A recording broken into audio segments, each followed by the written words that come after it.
Now moving on to the Israel-Hamas war. A third convoy of trucks entered Gaza on Monday, coming in from Egypt's side of the Rafah crossing with food, water, and basic medical supplies.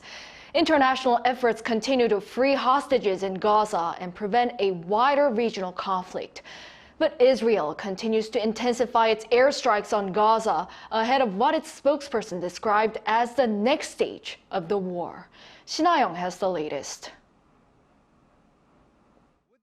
For the third straight day, aid has been allowed into the Palestinian enclave of Gaza during a short window on Monday as Israel continued preparations for a ground offensive.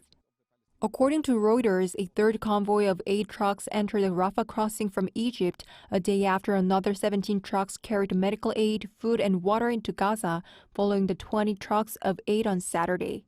However, details about the exact number of trucks on Monday have not been disclosed. The United Nations says about 100 trucks per day are required to meet the needs of Gazans. U.S. President Joe Biden, in a virtual meeting with Israeli Prime Minister Benjamin Netanyahu on Sunday, welcomed the entry of the first 8 convoys into the Gaza Strip. The White House said both leaders affirmed their commitment to the ongoing humanitarian aid for Gaza. Meanwhile, Israel and Hamas engaged in limited clashes in Gaza on Sunday. Israel's military said Monday its ground forces had mounted limited raids into Gaza overnight and added that the airstrikes were focusing on sites where Palestinian militants were assembling to attack any wider Israeli invasion.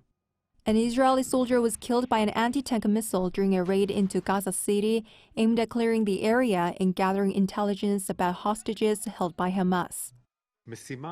During one of the raids, an Israeli Defense Forces soldier was killed and 3 soldiers were wounded. Their families have been notified.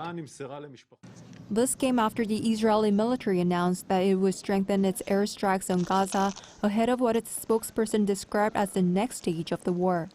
Israel ramped up its bombing of targets on 3 fronts, including airstrikes on the West Bank. Amid growing fears that the fighting between Israel and Hamas could escalate into a wider geopolitical conflict, CNN reports that the Biden administration has pressed Israel to delay its ground invasion of Gaza for the release of more hostages held by Hamas and to allow more humanitarian aid to reach the area. Shin Ha-young, 아리랑뉴스.